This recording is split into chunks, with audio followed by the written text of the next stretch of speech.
know, sometimes a piece pops up, you know, maybe it's a knife, a watch, or something that looks really special to you and you'd love to get it, but you just don't got the money for it right now. Well, you actually do, and you just don't know it. All you got to do is go make an account at bladebinge.com, and you can sell some of the stuff you have in your collection right now that you're not giving enough attention to. So you can easily make an account, and then they got step-by-step instructions on how to post the thing that you want to sell on there, anything EDC related, and you get 92.5% of the earnings. They make the shipping label, they make it super easy for you. Buyers and sellers both have ratings and are protected. Then if you want to buy stuff too, like maybe there's a certain piece you're looking for, maybe something that's hard to get, they got a Grail section, USA made section, a budget section, and just EDC gear in general. So if you are trying to find something, or possibly just need to get some money together to get that piece that you've been looking for, that you finally found but you don't got the funds for, go and check out Blade Binge. And also shout out to them for being a channel sponsor. Bang! Neeves Knives, I'm Jared, and today we are checking out all USA made knives. We got a bunch of them. So this is a folding knife. I've shown this on the channel before. I'm possibly going to send it to get a BGM regrind with a nice deep hollow grind put on it. These are very thick, but man, they're so good. The action is ridiculous. Very strong button lock, super ergonomic. This one is the contoured one, full titanium scales, magna cut blade.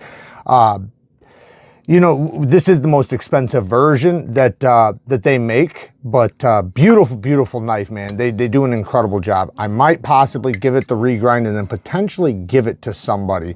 We'll see about that though. But that was just a quick look. The main video is technically about mostly fixed blades, actually all fixed blades. So let's start it off. We have... What's up guys? My name is Joseph Giovannini and I'm the owner of Fire Hardened Blades. I made my first knife when I was 15 years old. At the time, I expressed to my mother that I wanted to get a knife, but she told me I couldn't get one until I was 18 years old.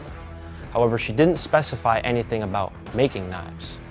And so the first Fire Hardened blade was born.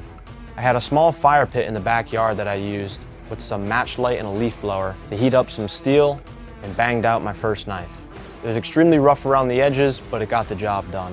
Fast forward to now, and I decided to improve my designs and start offering them to all who are interested. So this is a guy that I reached out to on social media, left him a comment on his channel. He does have a YouTube channel. So, you know, he's doing USA made knives. This one's in magna cut steel, full tang. Blade stock thickness is 130 thou. Nice big broad blade, high tip drop point blade. We got a lot of machining on the G10 scales. It feels very rocky, very, very dense, very hard. A great grip. Kydex sheath. No rattle, no tap. Nice push off point. And it's a good size. You know, this is something that you could totally get a lot of work done with. I think the fit and finish is done really well. He's done a really good job. I have a couple small little nitpicks, like this is a personal thing, so this isn't even a nitpick against the knife, but I prefer lower tips. This one has a high tip, but however, when you talk about a knife this size, getting to the tip is pretty easy. You really don't have to go like this to get to the tip because it's small. So you can kind of kink your wrist a little bit and get to the tip. So take that, you know, for what it's worth. But I typically like lower tips because I like getting as much leverage into the tip as possible. I find that you can save like most of your edge if you can use your tip on your knife to do like opening things and things like that. Instead of using 2 inches of your blade to cut something open, you use a little centimeter, right? So that's a preference though. But one nitpick would be the choil. And we're going to talk about another knife here in a second, and this will kind of explain what's going to happen to that knife. But not a big deal. Fixed blades, this is something you can easily take a Dremel or a file to and make it better. So this isn't that big of a deal. But I would prefer if the little choil he put in, that little half a moon, was just bigger and deeper. That would make it to where you'd separate the edge from the plunge line, because that's the point of a choil.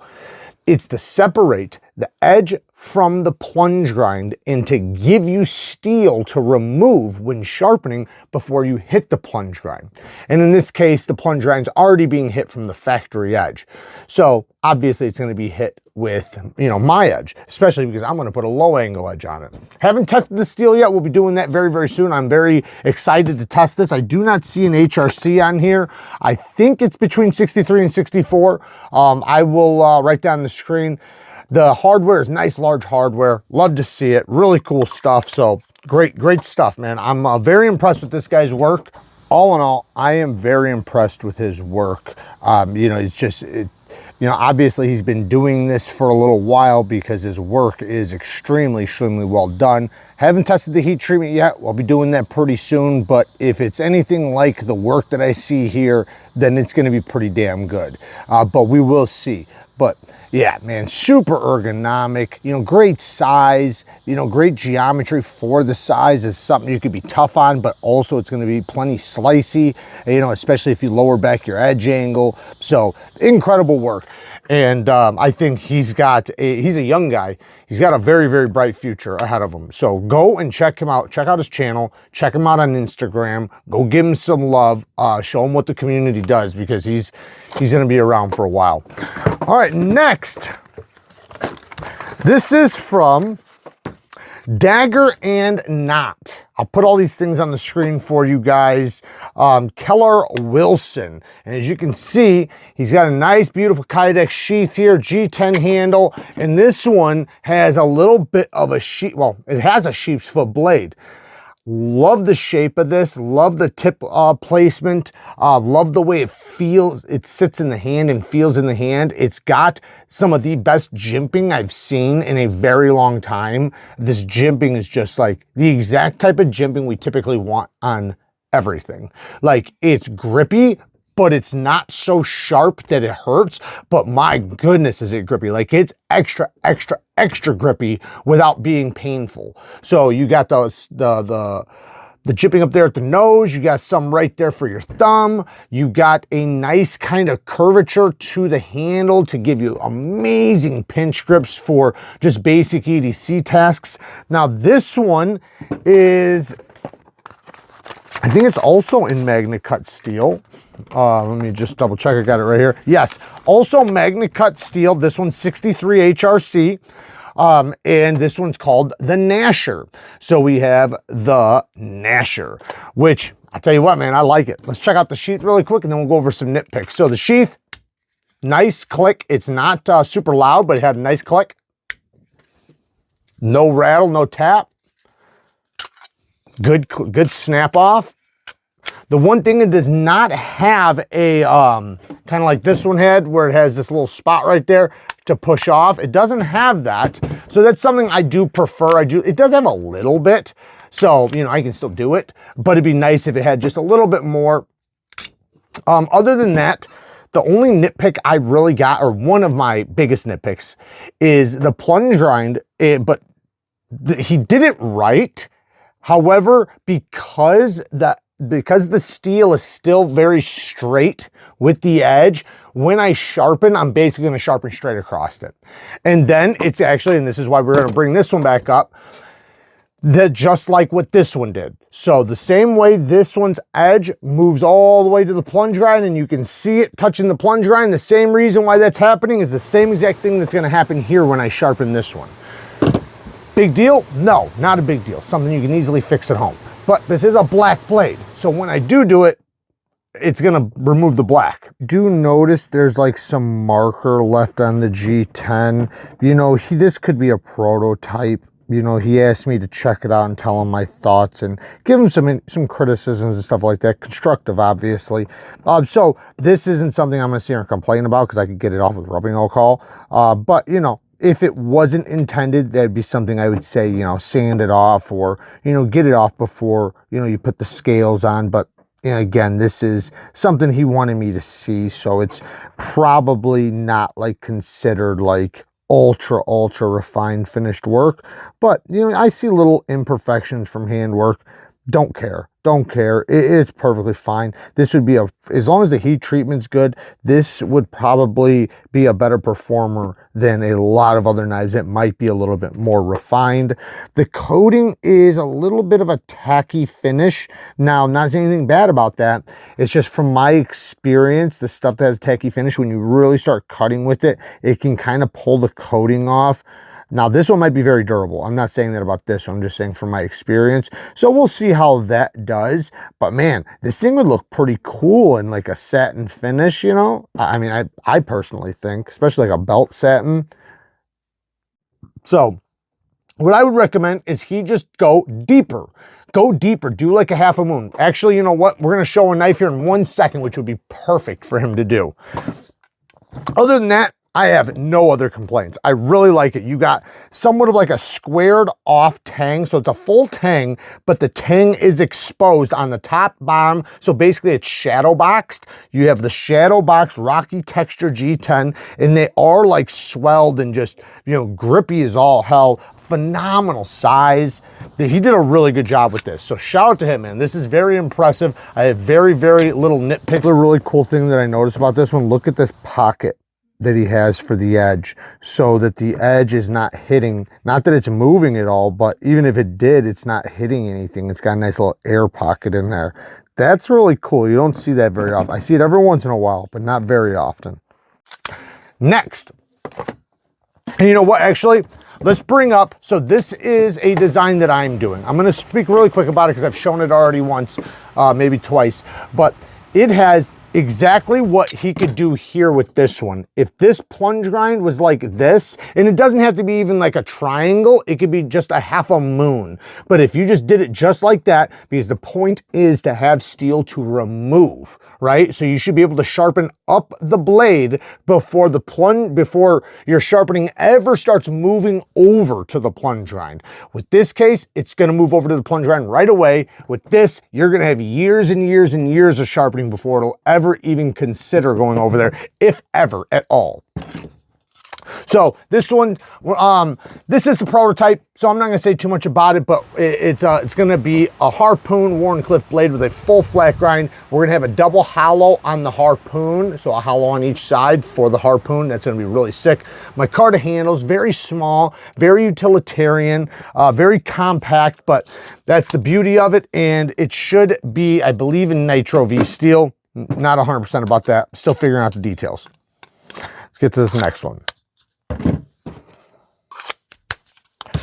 Keep these cards with these. Okay, so the next one. This is by Baby Moon Blades. Love what he's been doing, but check this one out. So I have technically a very similar model to this, except for this one is in Nitro V. Nitro V, and he's doing really good work. This has some of the best ergonomics. I actually like this one better than even my first. I like it better than all of them I think I've had so far, because this has, it's thicker, and then right up to here, it's thick, right? And it almost goes like this and swells up, but it's very slightly. But then once it gets to here, it tapers down. So the pinch grip right there, like when I'm sharpening with this, it just feels so comfortable and so natural to sharpen. But not only that, when I'm doing pinch grips for utility cuts, when I'm slicing, because this area is wider right here, it makes it to where, man, it just squeezes right into my hand so nicely. Choil, really good choil on this one. This one, he did a half a moon indent, so you have, you know, plenty of sharpening before the sharpening will start moving over to the plunge grind, which is really cool. Nitro V61 HRC, drop point blade with a flat grind that's good geometry. This one is, I believe, his thinnest one yet like this. Much thinner than my original one. I love that he did this thinner because I like thinner geometry.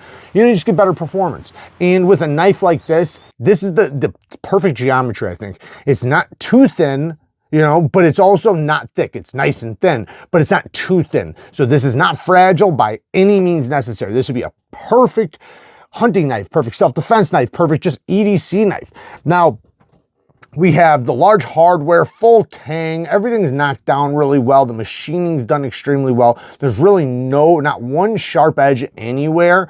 My biggest negative is the jimping. I'm not a fan of this spread out jimping. I would prefer it to be kind of like the one we were checking out a minute ago, where it's tighter together and leads to sharper. I like to be able, if I'm taking my finger and I slide it across, I want my finger to just stop. If I'm putting pressure down, I don't want it to be able to go right over the top of them like that. So that's one thing. It's just, to me, it's not really useful. Maybe if I was wearing gloves, but it's not like it's painful or anything. So I'm not making it seem like they're bad. They're just not effective to me. So I would just sharpen them up a little bit, you know. But the stone wash on this is beautifully done. Love the layer G10.